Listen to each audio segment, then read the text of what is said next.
दोस्तों being actor जब हम नए होते हैं तो हमारे लिए बहुत बड़ा चैलेंज होता है कि हम किसी लाइन को कैसे याद करें आसानी से। क्योंकि जब आप नए होते हैं आपके पास कोई टेक्निक्स नहीं है, कोई तरीका आपको पता नहीं है कि लाइन को आसानी से कैसे याद किया जाए, और ये एक बहुत बड़ा चैलेंज होता है। आधे से ज़्यादा लोग तो इसी में हिम्मत हार जाते हैं कि नहीं यार हमसे लाइन्स याद नहीं होती, या हम कर ही नहीं पा रहे, हमसे हो ही नहीं पा रहा, ये बड़ा मुश्किल काम है।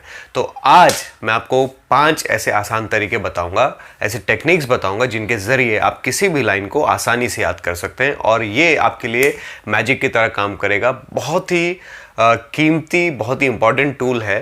तो मैं चाहता हूँ आप इस टूल को लिख लीजिए। ठीक है, चलिए स्टार्ट करते हैं। और ये जो आप स्क्रीन पर देख रहे हैं इस वक्त, ये मोनोलॉग है। हम इसका एक एग्जाम्पल लेंगे कि किसी भी मोनोलॉग को कैसे हम याद कर सकते हैं आसानी से इन 5 ट्रिक्स के जरिए। मैं चाहता हूं कि आप इस मोनोलॉग को लिख लीजिए अपने नोटबुक में, और जैसी जैसी चीज़ें मैं आपको बताता जाऊंगा वहां पर आप उसको मार्क करते रहिएगा ताकि आप इजीली उसको समझ पाएं। दोस्तों जब भी आपको कोई मोनोलॉग मिले, आपको सबसे पहला काम ये करना है कि उस मोनोलॉग को आराम से कम 3 बार पढ़ना है। कितनी बार?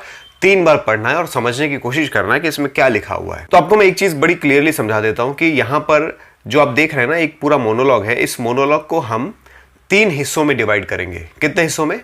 3 हिस्सों में। ठीक है, तो आपने जो अपनी नोटबुक में लिखा है वहां पर आपको मार्क करना है कि सबसे पहला हिस्सा कौन सा होगा, दूसरा हिस्सा कौन सा होगा और तीसरा हिस्सा कौन सा होगा। अब ये हम डिवाइड कैसे करेंगे, इसके पीछे थोड़ा सा एक्सपीरियंस चाहिए होता है, थोड़ी सी नॉलेज चाहिए होती है। मैं आपको आसान तरीके से समझाने की कोशिश करता हूं।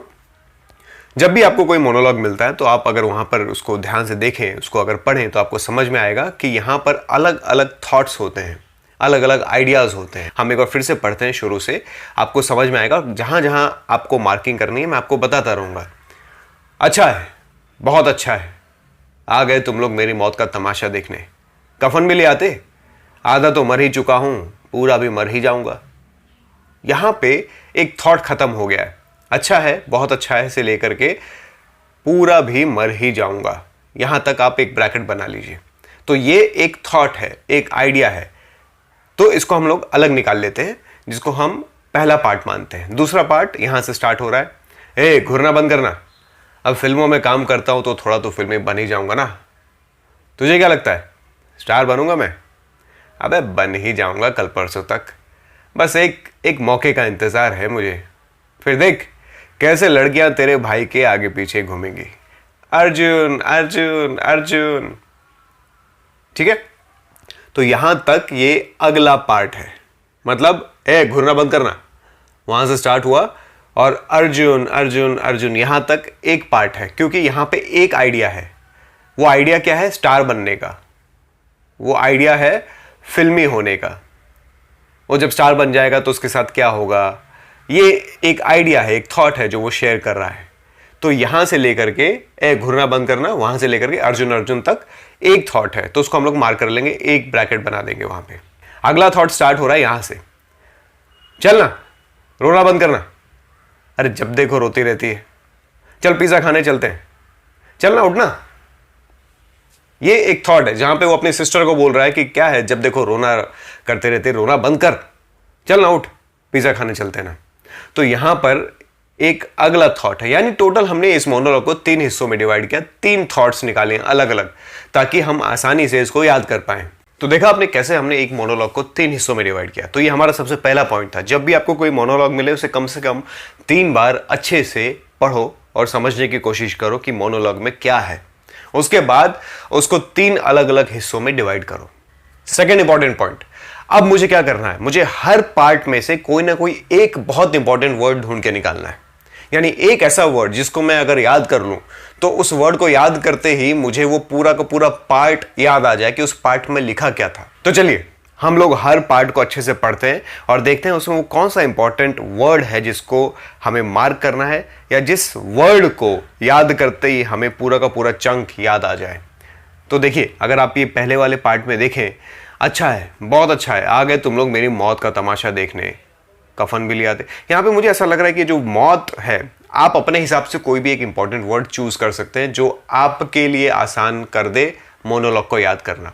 मेरे हिसाब से यहाँ पे जो मौत है ये बड़ा इंटरेस्टिंग वर्ड है। अगर मैं इसको मार्क कर लेता हूँ और इसको मैं याद रखता हूँ, मौत, तो जैसे ही मौत को मैं याद रखूँगा तो मुझे याद आ जाएगी वो पूरी की पूरी लाइन्स, वो पूरा का पूरा पार्ट।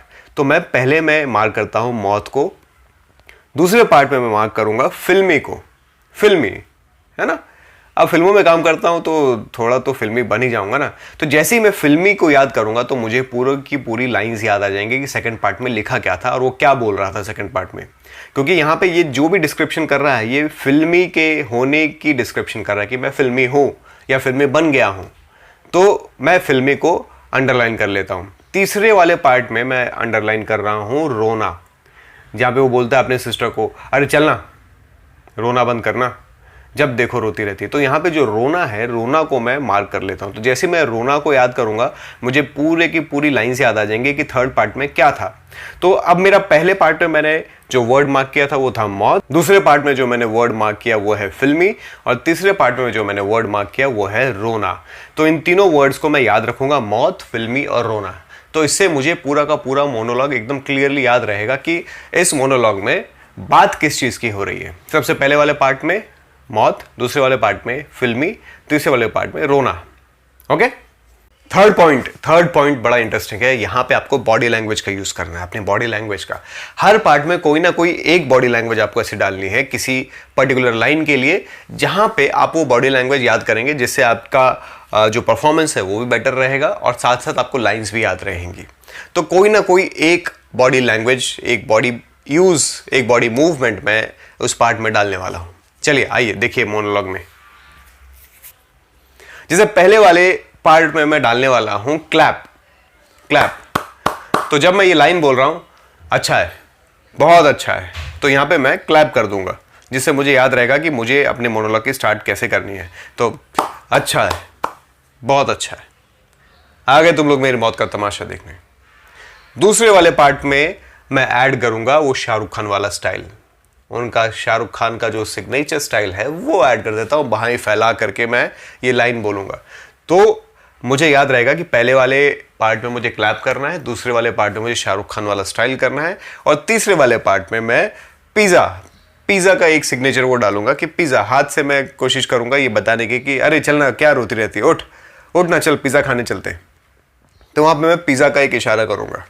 तो मैंने यहाँ पे बॉडी लैंग्वेज भी डाल दिया। सबसे पहले वाले में क्लैप, दूसरे वाले में शाहरुख खान वाला सिग्नेचर पोज, तीसरे वाले में पिज़्ज़ा। तो देखिए, अगर आप लोगों ने ये लाइंस लिखी और मेरे साथ आप मार्क करते हुए जा रहे हैं, मेरे साथ आप वर्ड्स को मार्क कर रहे हैं, लिख रहे हैं, तो आपको समझ में आ रहा होगा कि अब आपके लिए कितना आसान हो चुका है इन लाइंस को याद रखना। कि यहाँ पे हमने क्या किया, सबसे पहले जो इंपॉर्टेंट वर्ड्स थे उनको हाईलाइट किया, उसके बाद हमने बॉडी लैंग्वेज डाला।